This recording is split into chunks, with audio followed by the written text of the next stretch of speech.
Pace of U.S. inflation actually accelerated in August, but does that mean anything when it comes to a Fed rate decision and an expectation of a cut? Widely expected. Joining us now to discuss is Alex Gorwitz, VP Director and Portfolio Manager for Active Fixed Income at TD Asset Management. Alex, welcome back to the program. Thanks, Greg. Great to be here. So we did get that print today, and I mean, it was within expectations, but it is a move higher. I think the highest inflation's been in the states on a headline basis since January, right before a Fed decision. How does this all go into the calculus? What's your take on the CPI number? So when we look at the month-over-month print, which came in somewhere between 0.3 to 0.4% month over month, or the annual print, whether we're talking about headline or core inflation, anywhere between 2.9 to 3.1%. Those numbers, not only are they broadly in line with expectations from market strategists or market pundits, but also reinforce the pass-through to PCE, which is the inflation metric that the Fed cares about, is going to be plus or minus in line with their expectations. And part of that is a combination of some, we'll call it one-off surprises. For example, food popped higher month over month, unlike prior months where it was a lot more benign or even a drag. Whereas some tariff-related price pressures are continuing or even firming up further, for example, new or used cars. But nothing sort of material or standout that would worry the Fed that the way inflation is materializing deviates from their forecast. So nothing to worry the Fed on inflation. We did get, though, weekly jobless claims, and I believe that they're at their highest in quite a period, too. Of course, they have a dual mandate. So when we take a look at the state of the U.S. labor market right now, particularly after the Jobs Friday report, there seems to be signs of caution. Correct. And that's what ultimately the market reacted to a lot more. There was actually a tiny delay in that claims data release right after CPI. So on CPI, if we looked at the bond market, it was neither here nor there. And then as soon as that claims data came out, we saw bond yields fall across the yield curve in the US and actually Canada as well, but more of a move in sympathy. On claims data or the jobs picture in general, today's data probably comes with a little bit of an asterisk in that, the floods, the unfortunate floods that hit Texas, that happened in Texas in the last couple of months. There was a deadline at the beginning of September to apply for effectively disaster relief, if you will. So you did see a tick up in claims, particularly in Texas. The question is, how does that persist over the next couple of weeks? So the market will be watching that closely.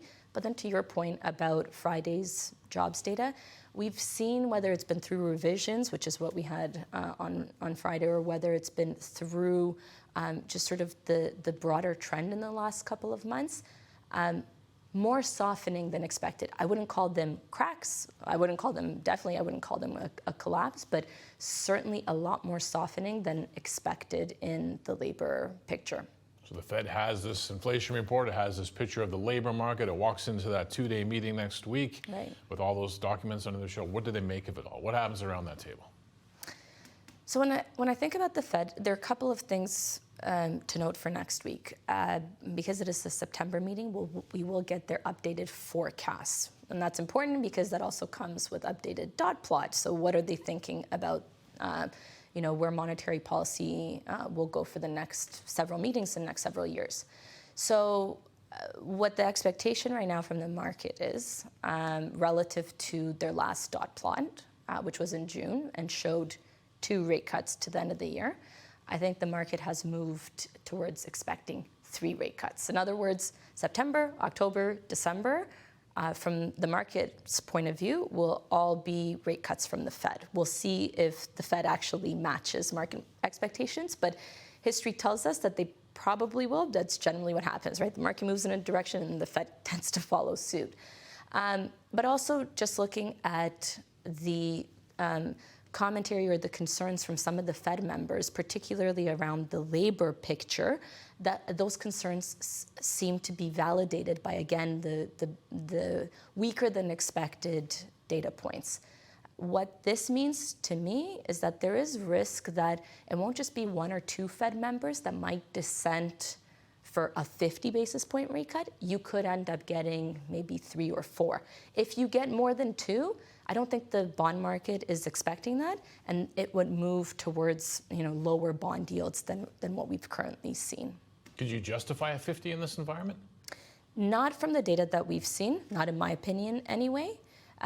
Where I do see a lot more conviction, and again, it's really just in line with what the bond market is saying, is a 25 basis point rate cut at each of the last 3 meetings. So next week and then October and December.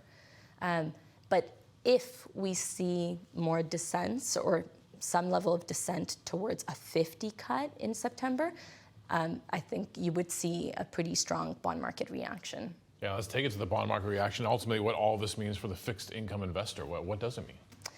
It means that the market has correctly reacted to the softening of the labor data. Again, inflation-related data, whether we're talking about PPI, CPI, even the expected PCE that we're going to get in the next couple of weeks, all of the inflation level data is showing tariff-related price pressures, but not egregious ones. So they're coming in line with expectations. Whereas what is missing expectations is the labor side, right? It's the jobs data. It's the picture around the job market that is going to, or that is expected to put the Fed on a more dovish path. The market has already moved in that direction, but again, any sort of additional dovishness relative to that market expectation should see rates continue their more recent trend over the last 1 to 2 months, which is towards lower bond yields.